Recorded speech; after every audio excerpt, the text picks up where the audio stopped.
फिर दिन हुआ,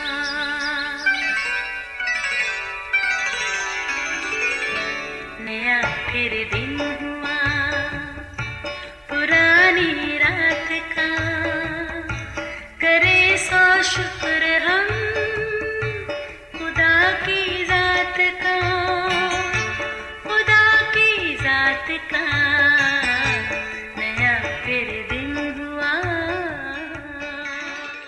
आज की आयत। और बावजूद बेटा होने के उसने दुख उठा उठा कर फरमाबरदारी सीखी और कामिल बनकर अपने सब फरमाबरदारों के लिए अपनी नजात का बायस हुए।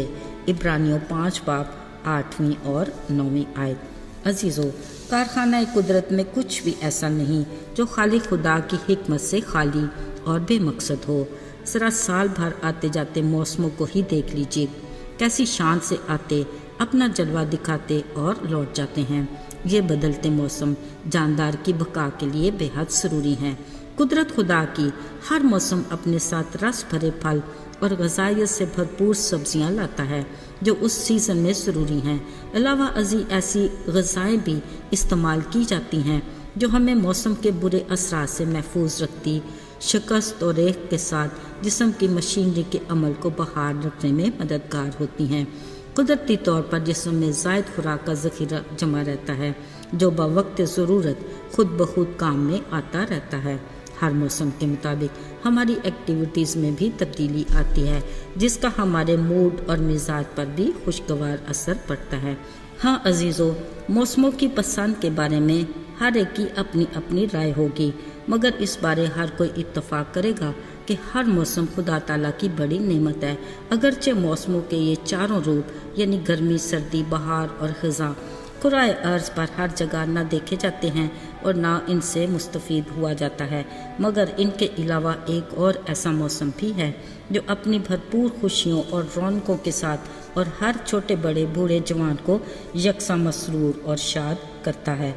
जी अजीज़ों, और वो है क्रिसमस का मौसम। अक्सर काली घटाओं में घिरा, कभी बर्फ़ का लिबादा ओढ़े, यख बस्ता हवाओं से ठिठरा, बावजूद इसके हंसता मुस्कराता दिसंबर, यह है वो क्रिसमस सीज़न का महीना। इसकी अहमियत की वजह वो नन्हा यीशु है जो हज़ारों साल पहले इसी महीने में पैदा हुआ।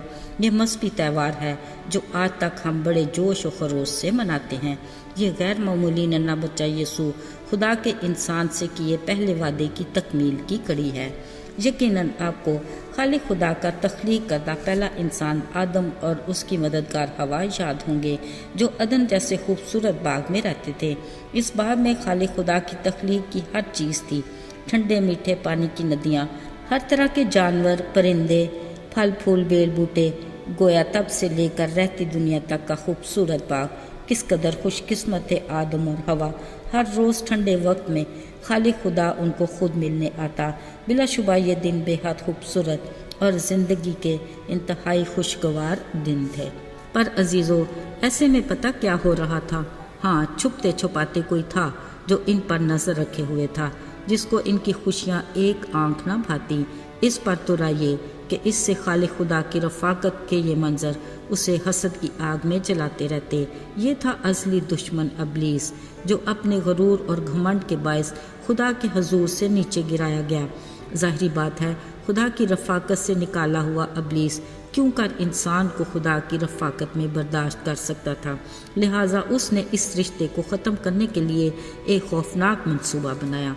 फिर नहायत चालाकी और मकारी से एक ममनूहा फल को खिलाने की बदौलत इसमें कामयाब हो गया। एन इसी वक्त गुनाह जैसे मूजी मरज़ की इब्तदा हुई और इंसानी ज़िंदगी इंतशार का बायस हुई।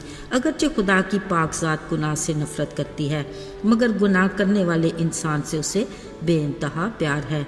यही वजह थी कि खुदा ने आदम और हवा को बाग़े अदन से बेदखल करने से पहले एक बरे को ज़बह करके गुनाह के बायस उनके नंगे बदन को चमड़े के कुर्ते पहनाकर ढांप दिया। ये इंसान से खालिक के दोबारा मिलाप की पहली कुर्बानी थी। ये नन्हा यीशु खुदा के बरे की सूरत में हमारे गुनाहों के कफ़ारे के लिए दुनिया में आया। इस नन्हे यीशु का दुनिया में आना और अपनी जान का कफ़ारा देना الہی انتظام تھا جس کے بارے میں ہزاروں سال پہلے نبیوں نے پیشن گوئیاں کی، جو اپنے وقت پر حرف بحرف پوری ہوئیں۔ یہ ننھا یسوع غیر معمولی اہمیت کا حامل تھا، جو داؤد کے گھرانے سے کنواری مریم سے روح القدس کی قدرت سے داؤد کے شہر بیت لحم میں پیدا ہوا۔ پیشن گوئیوں کے مطابق آسمانی مخلوق یعنی فرشتوں نے اس کے پیدا ہونے کی خبر گڈریوں کو دی۔ پورب سے آنے والے مجوسیوں نے حیرت انگیز طور پر اس ننھے یسوع کو اپنے نذرانے سونا مر لبان دے کر اس کے بادشاہوں نے ایک کامل کاہن اور دنیا میں آ کر اس کی جان کے کفارے کی تصدیق کی۔ یہی وجہ ہے کہ ہم مسیحی اس غیر معمولی ننھے یسوع کے پیدا ہونے کو مذہبی تہوار کرسمس کی صورت میں 25 دسمبر کو بڑے جوش و خروش سے اور روایتی انداز سے مناتے ہیں۔ اس یونیک تہوار پر دنیا بھر میں بڑے بڑے ہوٹلز، مالز میں کرسمس ٹری سجائے جاتے ہیں۔ کرسمس فادر کے روپ میں بچوں کو تحائف دینے کے روایتی انداز کو بھرپور طریقے سے منایا جاتا ہے۔ کرسمس کارڈ، کیک، کھانے اور سیر و تفریح کے سلسلوں کی اپنی بہار، اور پھر گرجا گھروں میں کرسمس کیرلز، ٹیبلو، کرسمس پلے، کرسمس کا خاص پیغام اور دیگر سرگرمیاں عروج پر ہوتی ہیں۔ باوجود ماہ دسمبر میں سردی اپنے عروج پر ہوتی ہے، پر خوشیوں کے یہ رنگ کرسمس کی رونقوں کو دوبالا کرتے رہتے ہیں۔ ان سب کے ساتھ اگر ہم ننھے یسوع کے پیدا ہونے کے حقیقی مقصد کو سمجھ جائیں تو پھر کرسمس منانے کا مزہ ہی کچھ اور ہوتا ہے۔ یاد رہے، ننھے یسوع کا پیدا ہونا خدا کا انسان سے کیے ہوئے وعدے کی پہلی کڑی ہے۔ پھر 33.5 سال زمینی خدمت، معجزات، آسمانی بادشاہی کی تعلیم، صلیبی موت، جان کا کفارہ، پھر کتاب مقدس کے مطابق قبر اور موت پر فتح پا کر انسان کا خدا سے میل کی تکمیل ہے۔ یہاں بات ختم نہیں ہوتی جب تک ہم اپنے گناہوں کا اقرار کر کے یسوع کے کفارے پر ایمان لا کر ہمیشہ کی زندگی نہیں پا لیتے۔ اس کا خاص خیال رہے۔ خالق خدا نے تو اپنا پیار ہم پر نچھاور کر دیا، پر سوچیں بدلے میں ہم نے اسے کیا دیا۔ ایک خوبصورت بامانی مثال ہے۔ بلا شبہ ہمارے آسمانی باپ نے اپنے پیار اور محبت کو ہمارے ساتھ شیئر کیا، ہماری فکر کر کے ہمیں گناہ کی دلدل سے نکالا اور اپنے بیٹے بیٹیاں بنایا۔ یہی ننھے یسوع کا دنیا میں آنے کا مقصد تھا، جو اس نے بڑی وفاداری سے پورا کر کے اپنے باپ کو جلال دیا۔ ہاں، یاد رہے، خدا باپ نے ہمیں بھی دنیا میں بھیجنے اور ہمارے پیدا ہونے کا ایک خاص مقصد رکھا ہے، جس کی تصدیق کلام مقدس بائبل سے ہوتی ہے۔ لکھا ہے، تمہاری روشنی آدمیوں کے سامنے چمکے تاکہ وہ تمہارے نیک کاموں کو دیکھ کر تمہارے باپ کی جو آسمان پر ہے تمجید کریں۔ ہم بھی خدا کے پیار کو دوسروں کے ساتھ شیئر کریں اور فکر کریں کہ کوئی بھائی بہن یا دوست آسمان کی بادشاہی سے باہر نہ رہ جائے۔ آئیے دعا کریں۔ آئے باپ آسمانی، کرسمس کے اس خوبصورت دنوں میں ہم تجھ سے ایک وعدہ کرتے ہیں کہ ہم بھی ننھے یسوع کی طرح اپنے پیدا ہونے کے مقصد کو پورا کریں گے اور تیری فرمانبرداری کرتے ہوئے اپنے کاموں سے، اخلاق اور کردار اور مزاج سے تیرے نام کو جلال دینے کا وسیلہ بنیں گے۔ ہم تیرے پیار کو دوسروں کے ساتھ شیئر کریں گے اور ان کی فکر کرتے ہوئے صلیب کے پیغام کو ان تک بھی پہنچائیں گے۔ یسوع کے جلالی اور فتح مند نام میں مانگتے ہیں، آمین۔